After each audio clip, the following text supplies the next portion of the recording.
khal le ka mu thil lai te ka nung lam le ka malam min hua la kwan heng ki ma min shia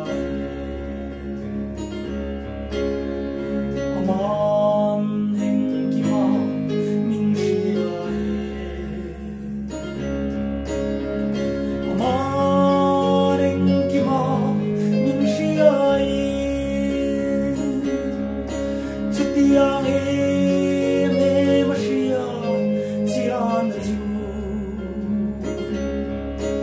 Asami makapa lowani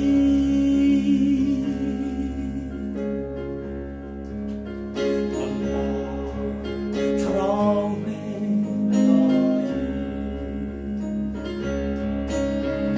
koyam nge ka kalam le tui fin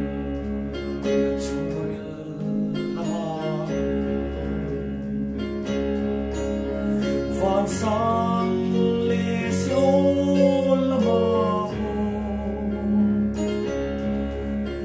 pathian ram ri kham na re om lo ama siam lo re om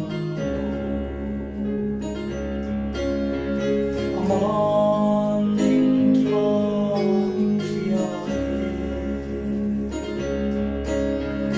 ama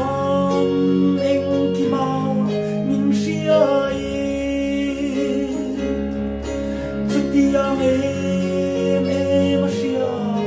sian chu asang ma kapa lo ani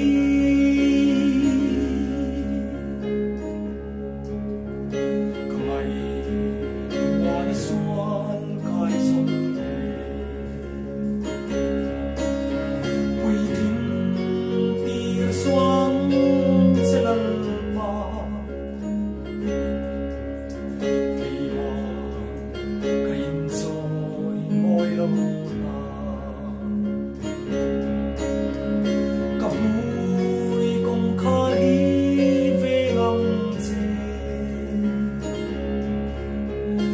chia cho siat na min